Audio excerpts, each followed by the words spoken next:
After 30 or 40 years of working long, hard days, you may be getting ready to dial it down a little, but you're not ready for retirement. So what are the options? What are things that you can do and strategies you could take to dial down your career? I'm Sarah Heiner, president of Bottom Line Publications, and this is our Conversations with the Experts, where we get the answers to your tough questions from our leading experts. Today, I'm talking to Nancy Colomer, a leading career coach, speaker, and author of Second Act Careers, 50 plus ways to profit from your passions during semi-retirement. Welcome, Nancy. Thanks, Sarah. So, for baby boomers, for Xers, the word semi-retirement, that's a creepy sounding word. So how do we wrap our heads around that really is what we're thinking about when you want to lay off the 10-hour days and the long commutes and all the pressure and burden of what we've been doing for all those years? Yeah, and I don't want that to be a scary term. It really just indicates the time period between when you are leaving that full-time, high-pressure lifestyle and full retirement. Because, we used to think of retirement in terms of years.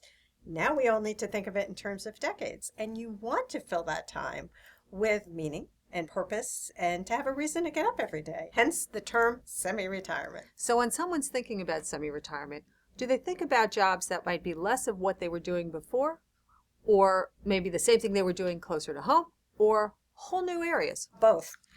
All of the above. All right? the above, Right. yeah, and then some.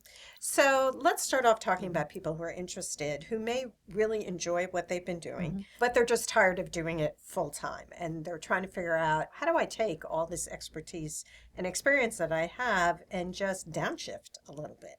And there's lots of different ways that you can do that. The first and most obvious is just to speak with your employer about going to a part-time or a flexible position. Some people actually leave the employment and they become consultants to their old companies. And so people often joke about, they semi-retired, what are they doing? They became a consultant. And doubled their rate usually. Yeah. But there are lots of other things that you can do too. I put all of these things in sort of the broad category of multiple streams of expert income. And so in addition to doing things like consulting, people become adjunct professors. These days, there are people who have created their own online courses. People do things, they write books, they write articles, they speak, all different ways that you can leverage that expertise during the semi-retirement. So that's sort of the first big bucket of jobs. Certainly another area that we see huge interest in is what we call encore careers. And encore careers mean jobs that combine purpose, passion, and a paycheck. They're really second careers for the greater good. And so this can be anything from going to work for a nonprofit, somebody who had been an executive, let's say at a law firm, who now goes to work as an advisor to a nonprofit. It also includes people who go and do things like starting their own business, but a business that has an element of social good to it. So as an example, in my book, I interviewed a woman who started a company called Cool Jams, which is an online company that sells pajamas for people dealing with night sweats. And as part of her business model, she gives back 20% of her proceeds to charities that are meaningful to her. So lots of different ways that you can do those encore careers. That's great.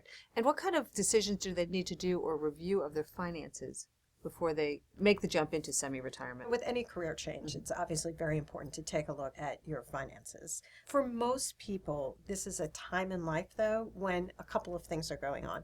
First is that hopefully they've paid off their mortgage. Not true for everyone, but for most people. Also, household expenses hopefully have gone down.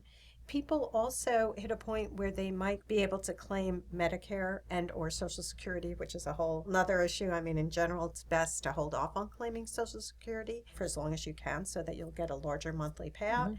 But these are all the different issues that you need to take a look at. But for most people, they're at a point where they can afford to take a cut in salary compared to what they were earning before.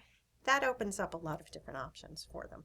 All right, so they can continue the same but less of what they've been doing, or they can do what you call these encore careers. That I love that they get to bring their passion or their goodwill into it. What else? Anything else that they could be doing? One of the areas that I think has tremendous growth for the boomers is the whole area of entrepreneurial support services.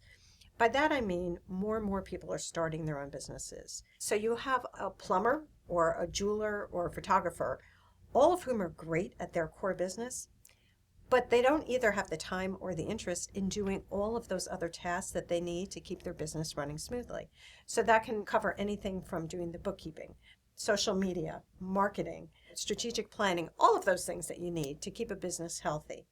And people who are coming out of the corporate world oftentimes have those skills, and it can be a great way to work on a part-time basis, oftentimes from your home, help another small business owner. And so I think that that's a great area of possibility for the boomers. That's an interesting area. So is there a website or a network or someplace where people can find entrepreneurial startups? Because it's not so easy to find them. Yeah, I'd say, the best way to do that is to go to meetings locally in your town, Chamber of Commerce. There are all sorts of different entrepreneurial groups that meet, networking groups, and that's a great place to meet other people who have small businesses or, quite frankly, just go out on Main Street and take a look into office buildings and see who's around. Oftentimes, they're very happy to hire you. You're somebody who can bring them 30 years of experience. If they're hiring you on a freelance basis, they're not paying benefits. It can be a great arrangement for both parties. All right. Great advice, Nancy Colliman. The bottom line is, if you're ready to downshift your career, go ahead, you can do it. Number one, stay within your field. Take your skills, reduce your time. See if you could actually stay within your own company and reduce your time, or leave your company, but perhaps even sell your skills back as a consultant, or go to your competitors, go to others that are in the industry. Similarly, you could do entrepreneurial support, where there are startup companies that need part-time or short-term executive or other kind of skills to help them grow their businesses, but they're not ready to hire that full-time. On the third hand, go after your passion. Now might be the time to start working for a nonprofit or working for an area that you didn't think was possible before, but now that your expenses are going down and you really don't want to put the same level of hours and commute time in, then you could go to places that you hadn't considered before in your life. It's all a great opening for you. This is Sarah Heiner with Bottom Line.